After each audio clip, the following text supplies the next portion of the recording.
Hello, listeners, and welcome to Season 9 of the Meet the Mancunian podcast, Social Impact Stories from Manchester. I'm your host, Deepa Thomas-Sutcliffe, offering you a warm Mancunian welcome. This season is extra special as I'm collaborating with the Spirit of Manchester Awards, celebrating the city's voluntary and community sector. Throughout the season, I'll be featuring interviews with award winners and nominees, shining a light on the incredible work happening across our city. Every Tuesday, I bring you the stories of Manchester's community champions, individuals working for a range of causes and making life better for the people of Manchester. My hope is to inspire you to discover your own social purpose, whether through volunteering or by getting involved in the social impact sector, while also celebrating good causes and spreading positivity. You can listen to the podcast on Apple Podcasts, Spotify, or my website at meetthemancunian.co.uk. Stay tuned for a season full of inspiring social impact stories. Passionate about supporting homelessness? In the 8th episode of Season 9, also the season finale, we hear from Judy Vickers, Executive Officer, Lifeshare, and Spirit of Manchester Award nominee for Inspiring Campaign. Thank you so much, Judy, for joining me today. Good evening. Tell us first about how you found your passion for homelessness. Where did that come from? From a personal experience, really, around about 19, I was very settled, family, house, children, everything, and thought was going fine. And then I was a victim of domestic violence and I had to grab the children and go to a refuge. Had the sport was amazing, staff at the refuge. Was in there for probably nearly about a year and then got my accommodation through social housing, rebuilt my life, went back to university to do my social work. And I think really from that, because I realised how quickly it really can happen to anybody. And then PA in the 80s, I started volunteering at the Needle Exchange for Lifeline because of the big rise in homelessness, HIV, various other things. I think that's where my passion started from, really. It must have been such a hard time to, like you said, from a settled life to suddenly overnight almost to be a victim of abuse, but then to find support and then restart your career and your new life in social work. Thank you for sharing that with us. I can well imagine that it's great that you're taking those lessons to inspire other people. Yeah, and I think really to break down sort of the stereotypical image people have of homelessness. And I think people should really take a second to realise that everybody is 2 paychecks off being homeless in a sense, really. And you don't know in an instant what can change. How did you get involved with Lifeshare and what does it do? Oh, Lifeshare. Early 90s when I was working at Lifeline as a substance misuse under 19s worker, and I was seconded by Manchester DAS to go to Lifeshare because they'd identified a very small pocket of young men that were selling sex in the city, and it wasn't about sexuality, it was about survival sex. So off I trotted. Lifeshare were just amazing, doing amazing things, and I just stayed with them, as I say, as a seconded worker, and then as a volunteer, then as a worker. And it's just been in my blood. I was support worker, care manager, and actually was on placement at one point on a BA social work with the Sex Workers Project.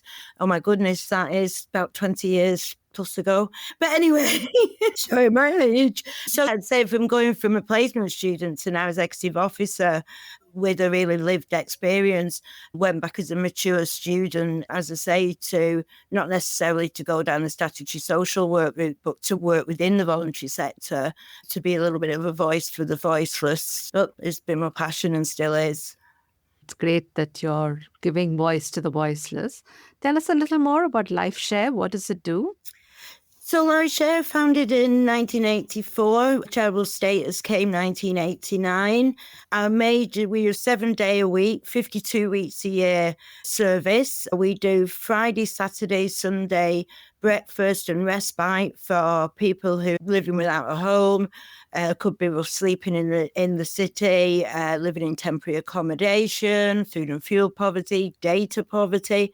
When we open our doors at 7 a.m, we don't ask questions unless you look under 18. Then we might just ask you. But we're welcoming of all.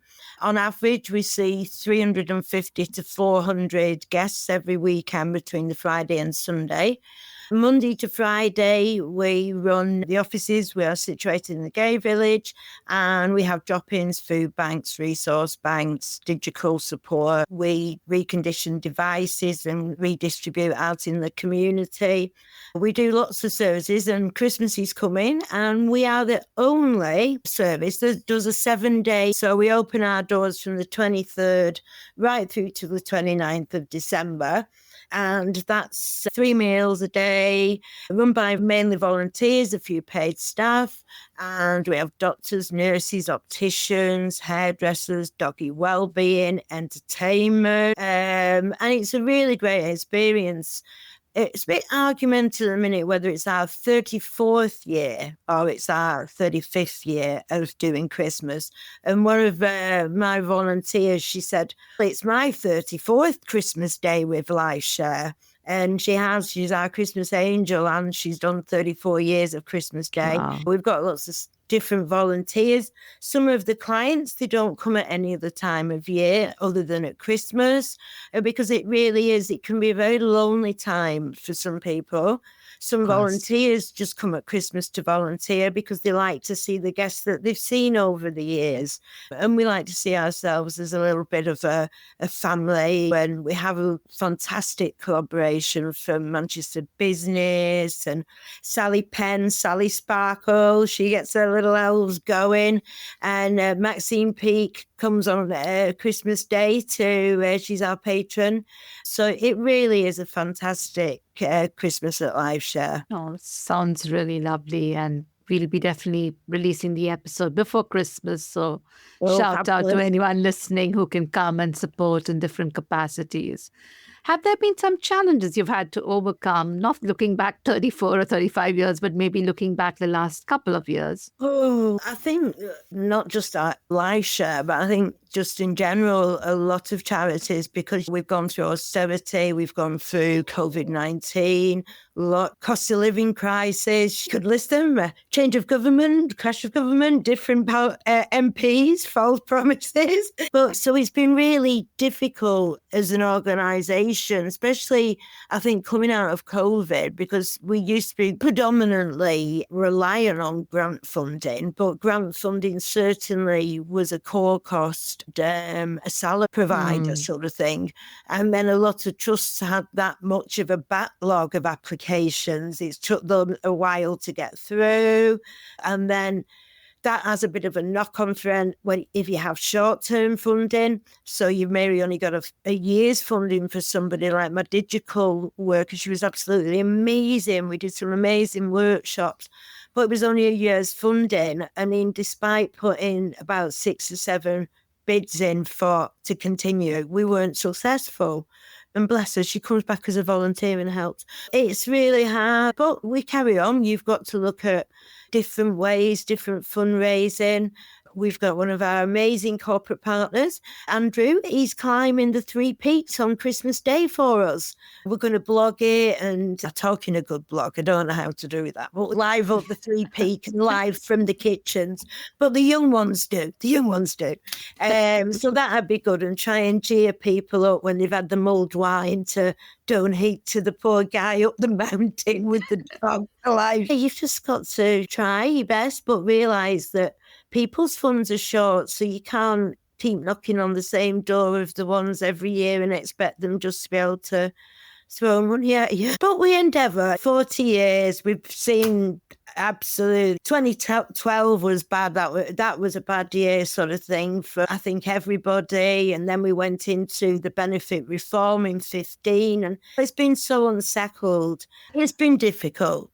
but we endeavour, and we're very lucky. We have some fantastic volunteers and supporters, and without them, without our volunteers, we wouldn't be able to deliver anything. They're the heartbeat of the organisation. Commitment humbles me, it really does. Love that about volunteers being the heartbeat. Like you said, somebody who couldn't get the grant funding but came back as a volunteer anyway, shows their passion and shows the support and the impact that they can make together with you.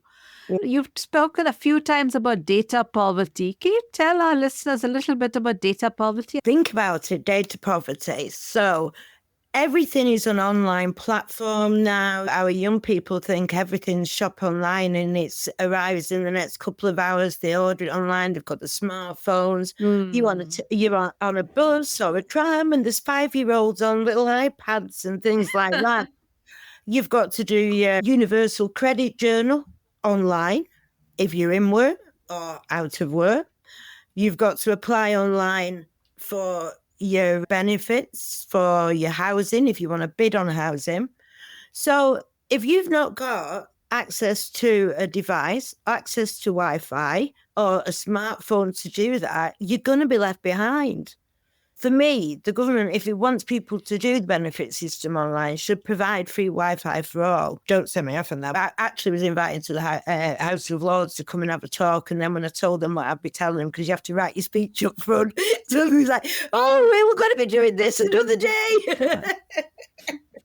But it's true. It's important. For Wednesday at midnight, the property that if you're lucky enough to have a duty to be able to bid on a property, so they'll go live at midnight and everybody sat there with the brews, the biscuits ready to bid.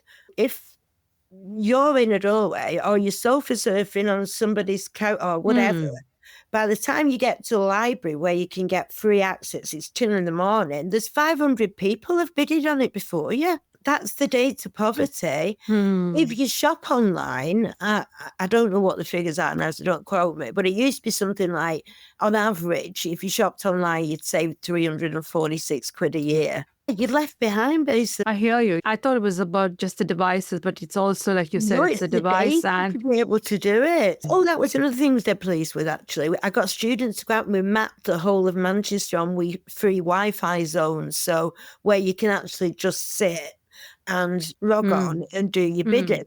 But the problem is now I don't want to get too political, but we do have antisocial behaviour teams in Manchester. And if you're not really looking crisp and shiny and you sat on a bench, and even if you're in the Wi-Fi zone and you're trying to get on your journal, you will be moved on. It's constantly dispersal, so it's difficult. But there is free Wi-Fi zones where you can sit and do this journal or do whatever you need to do, register with the doctor, book online for the vet, apply for your winter fuel payments to see if you're eligible for it. My dad's 93, he says, I'm not doing anything digital. I said, I don't know, I'm not that. And sometimes they don't want, Dad's lucky he has got us, but what is for somebody who's alone who hasn't got enough? Yeah, I can totally understand. I do a lot of this for my in-laws, and it's just, if they didn't have somebody else to do it, it would be hard. Tell us a little bit about the biggest impact you would say that you've made so far. As an organisation, I think getting the male voice onto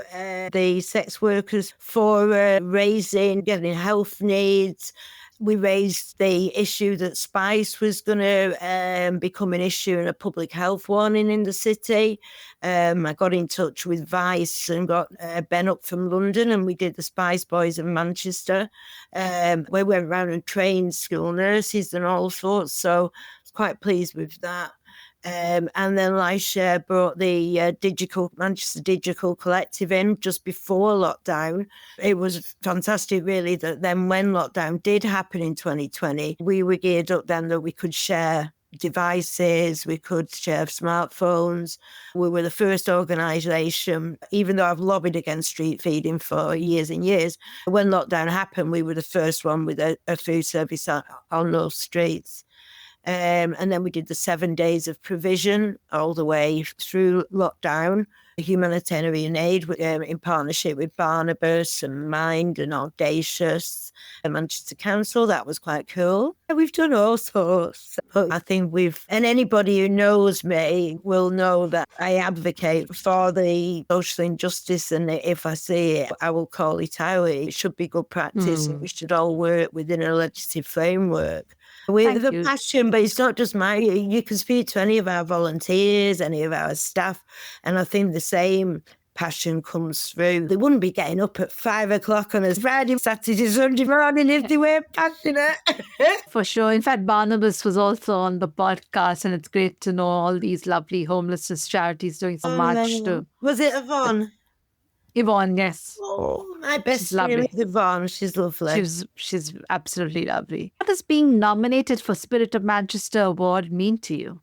It is really nice to be nominated. I've worked with Matt for many years, and to then be recognised by the wider community. We've been nominated for some of our trustees have been nominated for the campaigns. It is quite a good pride for the organisation. And you were talking about other awards you've been nominated about. Do you want to tell us a little bit about that? Oh, it's horrible. We did get nominated last year for the I Love Manchester Awards for the best sort of impact and difference that we made and things like that. We won a corporate responsibility and a business award from Manchester Airport for adapting a real work programme. That was quite funny that evening because I didn't know I was going to be called out, and I was wearing these ridiculously high shoes, and we were sat right at the back of this huge hall, and the next minute they're calling my name out, and I was like Betty Boop tottering to the stage. I thought I'm going, and all the lads are cheering from the construction company. They all knew about it, and if I'd known anything about it, I wouldn't have worn these shoes. But that was really good. Like the imagery of you tottering along, Flexia on. I thought it was literally get out of the taxi into the event, cheer for everybody and get back in. And I had to go sort of like that with my legs to get up on this stage. Oh, it was fun. What advice would you have for people looking to start a similar movement in their local community in another part of the world? We've got listeners from 50 countries. I think really is know your community, because it's one thing you could think, oh, yes, this person needs this or this community needs that. No, you have to go and actually listen to the community, spend time in the community, see what is missing and what difference. Because I always think, one, you don't want to reinvent a wheel. Two, you don't want to duplicate provisions so that you're all falling over each other. I think that's why around about 2015, we formed the Coalition of Relief, and me and Mikey Thomas went around all the different organisations who were doing street outreach, who were literally falling over each other, and we mapped them out, invited them to monthly meetings.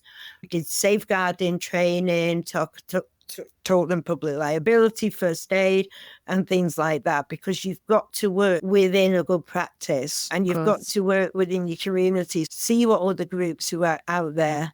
No issue, no matter what it is, whether it's homelessness, substance misuse, I don't think one organisation can fix that. What's that saying? It takes the village to bring the boy up. It's a bit like that, really. Know your partners and be transparent in what your offer would be, and then look at who has the same feeling. And collaboration, I think, is important, especially because resources are so tight.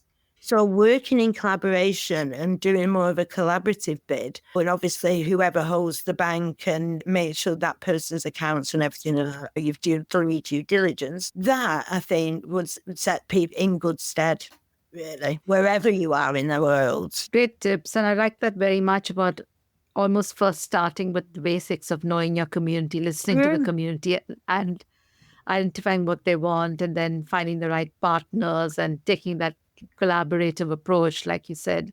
Takes a whole village to fix something as big as homelessness, which has so many causes.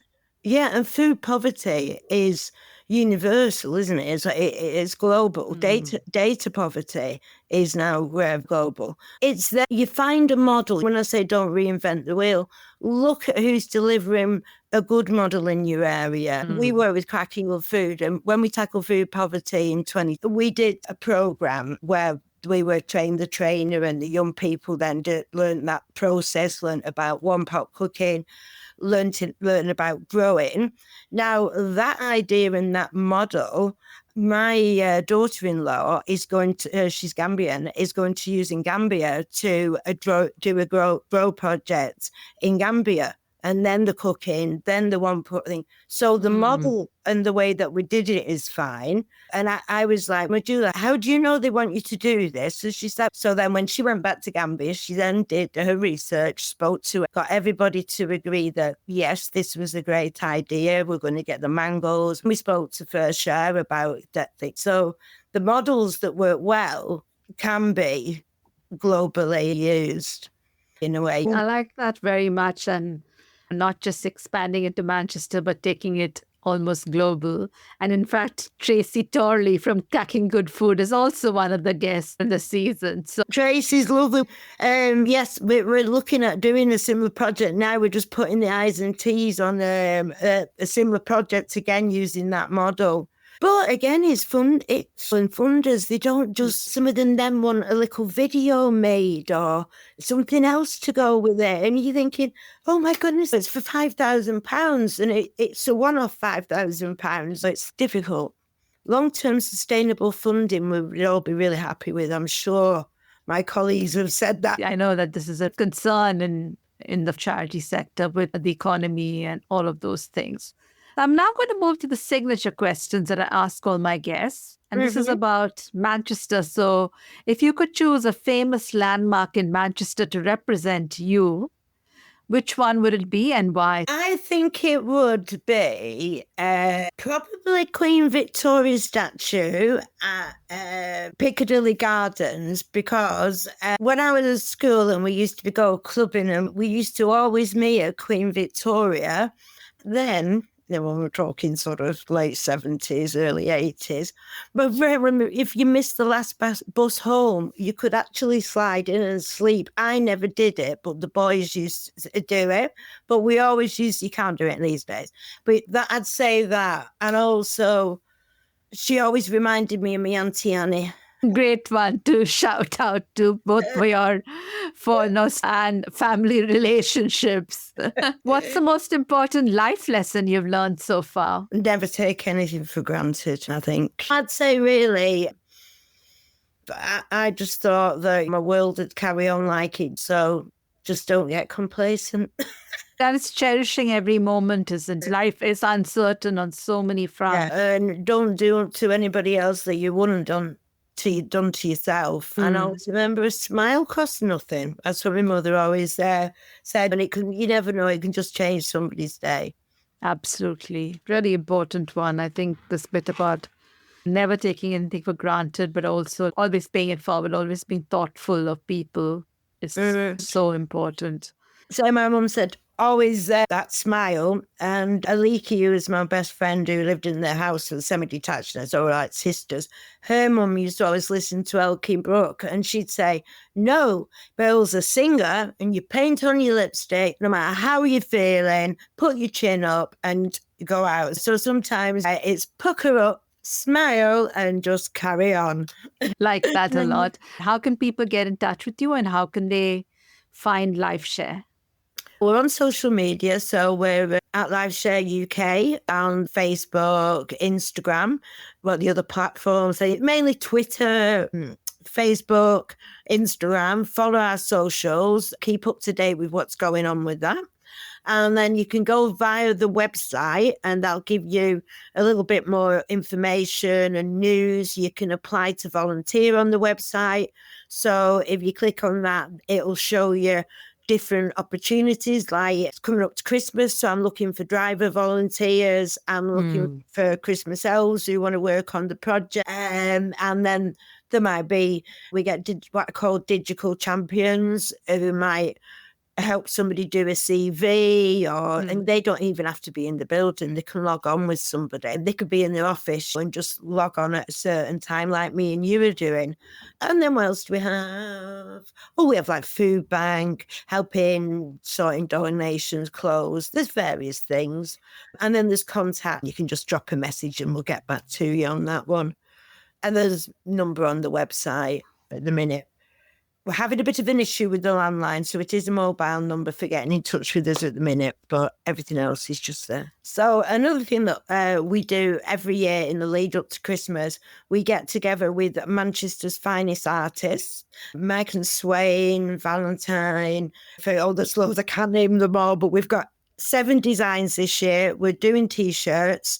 They'll be being launched next week. So check our website out, get somebody the most exclusive T-shirt ever, and check out Lifeshare's socials for the release of those.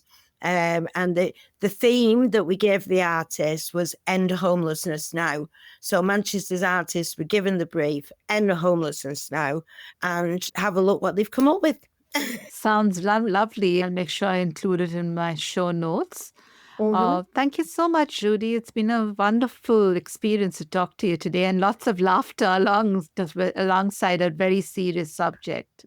Thank you, Deepa. It's been absolutely great to talk to you. Thank you for listening to the final episode of Season 9 of the Meet the Mancunian podcast, Social Impact Stories from Manchester. I hope today's episode has inspired you to reflect on your own purpose and how you can contribute to making positive change. The Meet the Mancunian podcast will now take a 2-month break until February 2025 while I plan and record Season 10. In the meantime, there are 108 wonderful guest stories to listen to. I'm truly grateful for this amazing community of listeners. Your stories inspire this podcast, and I look forward to hearing more of them. If you'd like to share your story or connect, visit my website at meetthemancunian.co.uk or find me on social media @MeetTheMancunian on Instagram and Facebook, @MancunianPod on X, and @MeetTheMancunian podcast on YouTube. Thank you again to my wonderful listeners. You inspire me. Together, we're a community dedicated to uplifting Manchester and supporting Mancunians. Remember, we can make an impact together. Thank you for tuning in and being a part of this incredible community. Your involvement helps amplify the voices of those making a difference. Together, we can inspire even more positive change in Manchester and beyond. Remember, no act of kindness is too small, and by working together, we can truly make a meaningful impact. Thank you for listening.